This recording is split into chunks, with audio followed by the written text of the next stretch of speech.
years ago, when I was a college student at BYU, Dr. Pollei entered me in lots of competitions, and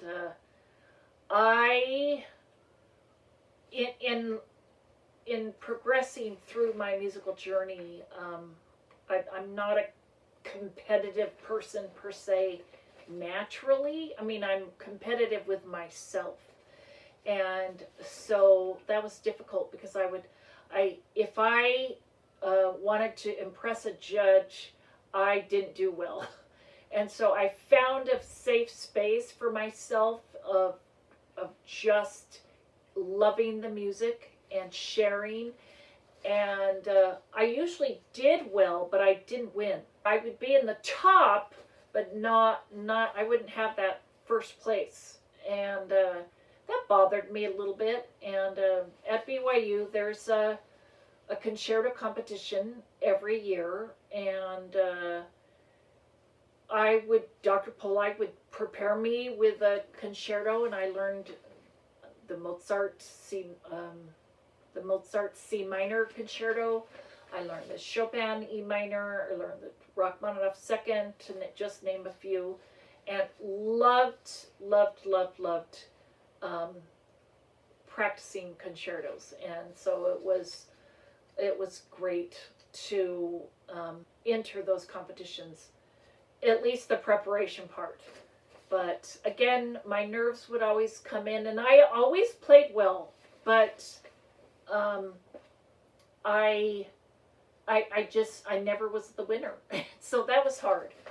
And I loved going to those concerto concerts, and so there you go.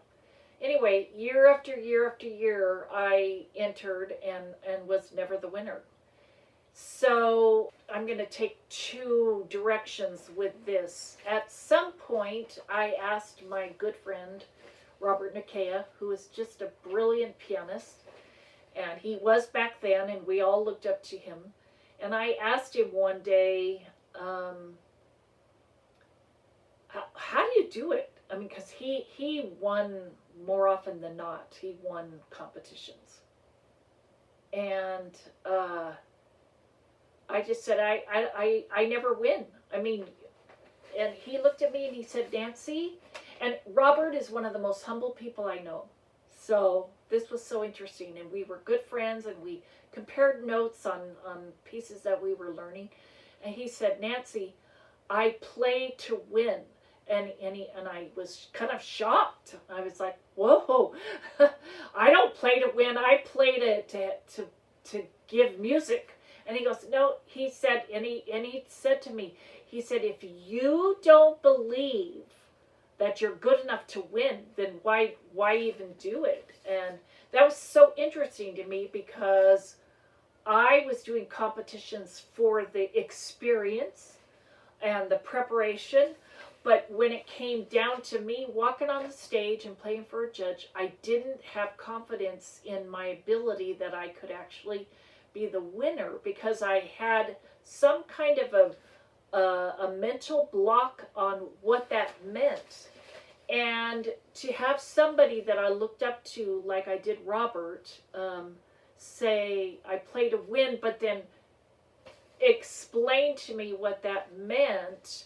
And it was not arrogance at all, because Robert was a friend to everybody and still is, and he plays, again, brilliantly and beautifully, and has a wonderful mind. I'm just good friends with he and his wife, Cindy.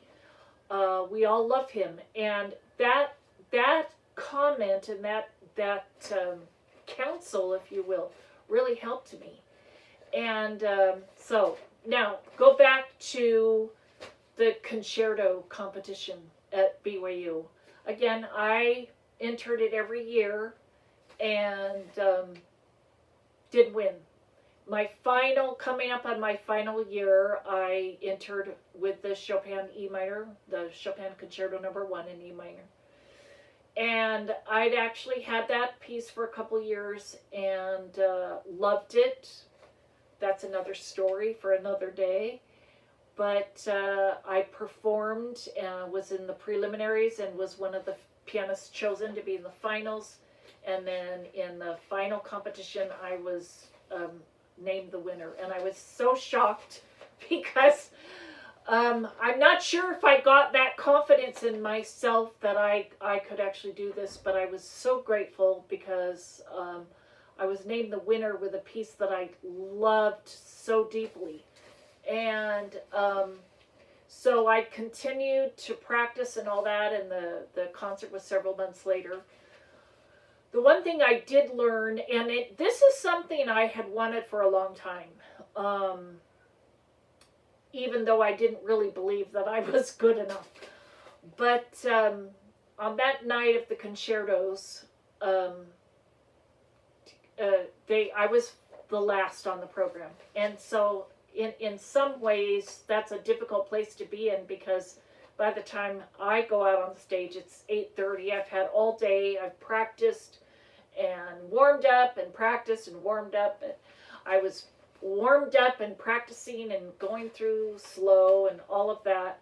And then I was backstage, and the person before me was performing, and I started to get stage fright. I mean, massive stage fright. And I gave this presentation a few days ago to the Utah music teachers, but we kind of ran out of time, so I didn't say this part of it. But I was backstage, and the stage fright was overcoming me.